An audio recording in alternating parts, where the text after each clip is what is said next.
Control social solidario para satisfacer las necesidades de las políticas fiscales en las cooperativas.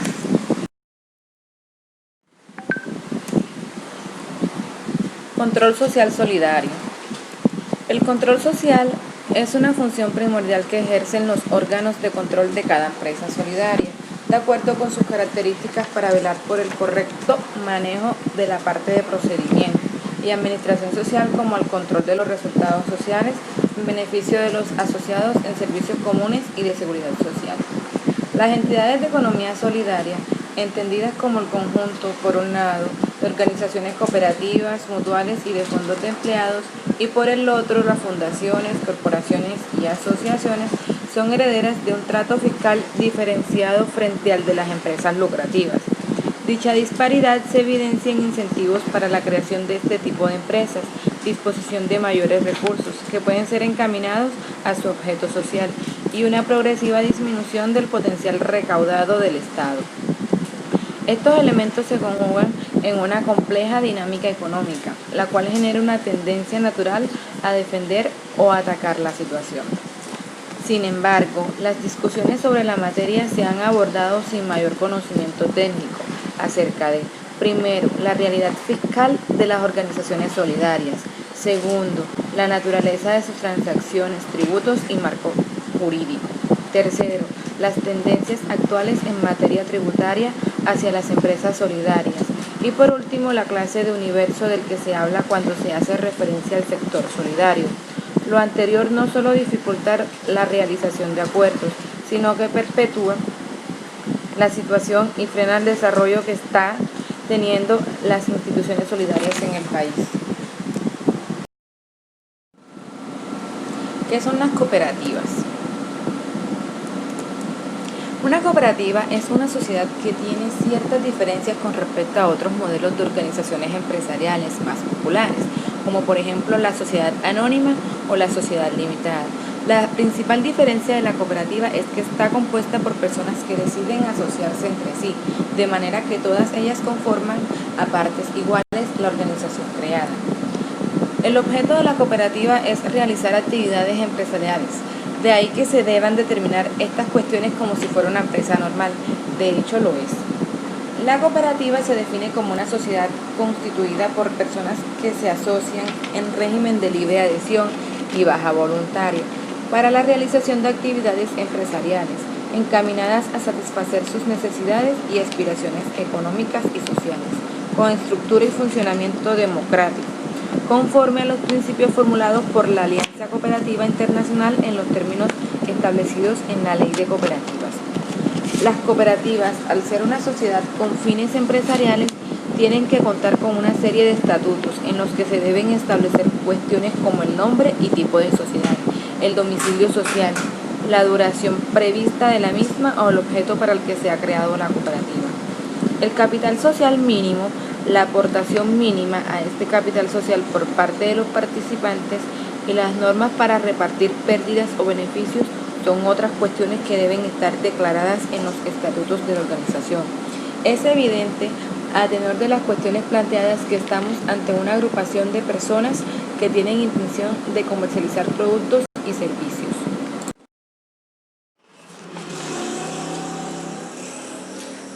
Las características de las cooperativas. Como primera característica tenemos: las sociedades cooperativas están reguladas por la Ley 27 de 1999 de 16 de julio para cooperativas de ámbito estatal. Las comunidades autónomas en el ámbito de sus competencias poseen legislaciones propias. Segunda, la sociedad cooperativa ha de constituirse mediante escritura pública. Tercera, el capital social mínimo para su constitución se establecerá en los estatutos, debiendo estar totalmente desembolsado desde su constitución y lo formarán las aportaciones de los socios. Como cuarta tenemos que en las cooperativas de primer grado el importe total de las aportaciones de cada socio no podrá exceder de 1/3 del capital social, excepto cuando se trate de sociedades cooperativas, entidades sin ánimo de lucro o sociedades participadas mayoritariamente por cooperativas. Y por último tenemos que los socios solo responderán por las deudas sociales con las aportaciones al capital social suscrito, desembolsadas o no en su totalidad. Los tipos de cooperativas. Las sociedades cooperativas pueden dividirse entre las de primer grado, que son cooperativas de trabajo asociado, de consumidores y usuarios de viviendas agrarias del mar o de crédito. Y las sociedades cooperativas de segundo grado son aquellas constituidas a su vez por otras sociedades cooperativas que son los socios. Política fiscal en las cooperativas. Para las organizaciones solidarias, una política de beneficios fiscales sería una consecuencia lógica de la inaplicabilidad por su forma transaccional de hacer operaciones. Y para el fisco, de haber beneficios, estos serían una consecuencia institucional de los aportes que realizan dichas organizaciones al interés general o a la utilidad pública. Frecuentemente se alude a la naturaleza de las organizaciones solidarias para justificar un trato fiscal diferenciado. En la práctica, el Estado aplica dicho tratamiento basado en consideraciones de otra índole, mientras para las entidades solidarias la razón de fondo radica en su especificidad organizacional. Para la autoridad fiscal, que existe una noción de equidad en su aplicación, dado que ellas realizan algunas funciones que el Estado debería o tendrá que realizar si ellas no. Límites de la política fiscal. El papel de los impuestos. El papel del sector público en el desarrollo económico y social ha sido un punto de discusión desde hace más de 100 años. De una manera u otra, la intervención del Estado ha crecido significativamente, tanto en los países de ingresos altos como en países de renta media como Colombia. La intervención puede adoptar diversas formas: la regulación de las actividades productivas, la fijación de mayores o menores tarifas impositivas, el aumento del gasto público, la prestación directa de servicios sociales, la concesión de obras de infraestructura en zonas estratégicas y la protección de los derechos de propiedad, entre otros. Funciones de la política fiscal.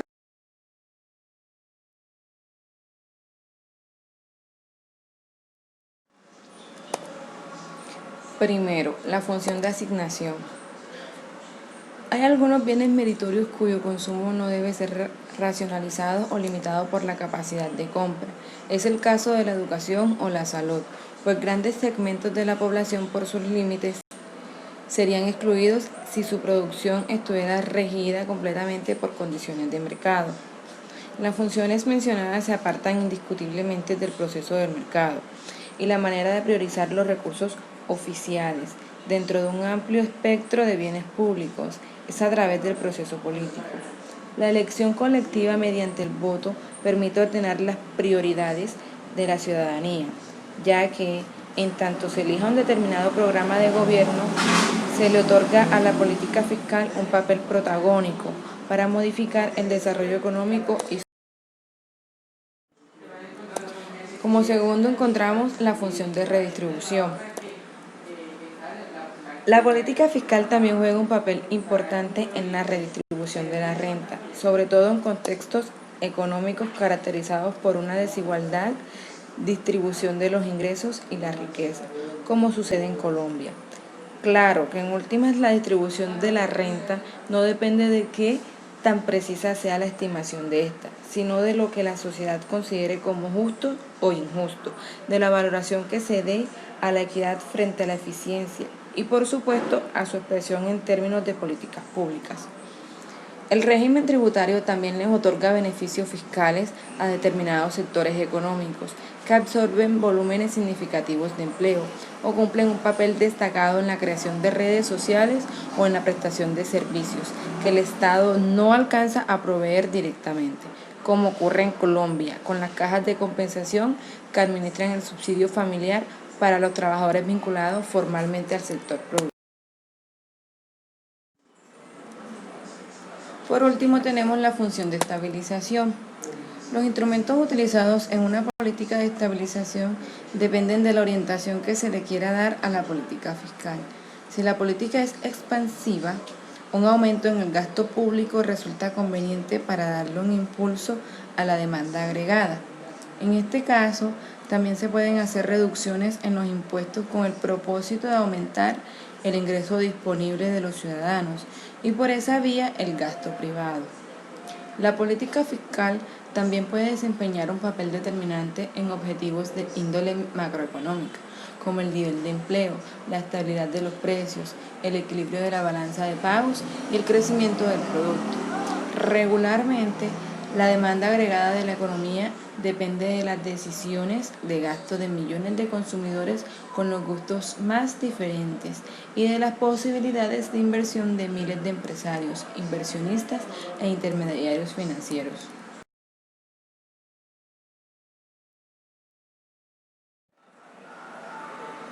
Régimen fiscal de las empresas solidarias. Desde la Ley 75 de 1986, la intención de los gobernantes ha sido la de crear un régimen tributario que proteja el desarrollo de las entidades solidarias y de sus asociados. La condición es que se destinen los excedentes en pro de su propio beneficio. Por esta razón, solamente se les obliga a tributar sobre sus excedentes corporativos y solos cuando incumplan con la destinación de estos. Según la legislación vigente, se les considera contribuyentes del impuesto de renta. Así, el cumplimiento de la ley les otorga la exención en el impuesto por las actividades económicas que realicen.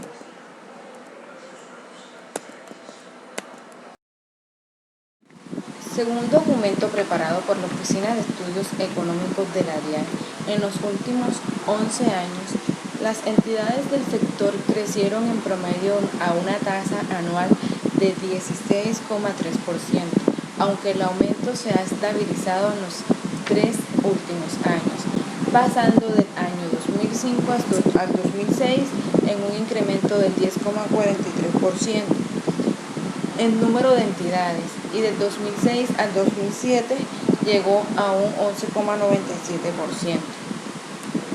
Estos datos, como se pudieron dar cuenta, fueron tomados en esos 3 años. Participación por subsector económico de las cooperativas. El total de cooperativas declarantes de renta para el año 2007 fue de 8.515, de las cuales el 70%, esto es unas 6.021, están dedicados a las actividades de servicios. De este porcentaje, el 49,83% prestan servicios de diferentes naturaleza, lo cual se explica porque el mayor número de entidades cooperativas corresponde a las de trabajo asociado, cuyas actividades son diversas. Los servicios de transporte participan con el 10,45%. Otros sectores en los que se ha incrementado el número de cooperativas creadas son el almacenaje y las comunicaciones. Por su parte, las cooperativas cuyo objeto social son los servicios financieros, entendidas en esta categoría, las cooperativas financieras propiamente dichas y las de ahorro y crédito, entes que suministran un gran aporte la pequeña economía, especialmente la rural o de pequeñas ciudades, tienen una participación en número de entidades del 10,44%. Número de cooperativas declarantes y su ubicación regional. Según la DIAN, durante el año 2007 presentaron declaración de renta 8.515 cooperativas, con una diferencia respecto del año 2006 de 910, lo cual presenta un crecimiento del 12% y de un 24% respecto al 2005. Esto refleja que la ampliación de sus declaraciones tributarias es uniforme y sostenida. Además, se observa relacionada directamente con el desarrollo económico de algunas regiones. También se evidencia que en ciudades como Puerto Asís y Barranca Bermeja, el incremento de un año al otro ha superado el 20%. No menos importantes son los aumentos que se dan en ciudades como Barranquilla, Popayán y Pasto. Por el contrario, el número de organizaciones se redujo durante el 2007 en ciudades como Arauca. Definitivamente es claro que la mayor concentración de cooperativas está en Bogotá, seguido de los principales departamentos con mayor aporte al PIB, que son Antioquia, Santander y Valle.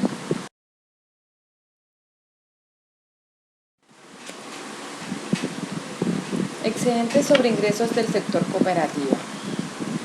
Esta relación permite medir qué porcentaje del ingreso queda como excedente o en otros términos, cuál es el margen de utilidad que obtuvo la cooperativa en el periodo analizado, valor sobre el cual la entidad tiene que destinar, de acuerdo con el artículo 54 de la Ley 79, un mínimo 20% para protección de aportes, un 20% para el Fondo de Educación y un 10% para el Fondo de Solidaridad. Queda un 50% de los excedentes denominados remanentes, que es posible distribuir como lo define la Asamblea General. Por lo tanto, la eficiencia de la administración de recursos y la generación de ingresos y excedentes es lo que hace que la cooperativa se posicione en el mercado y genere desarrollo social, cumpliendo con su naturaleza y con lo que de ella espera el Estado como entidad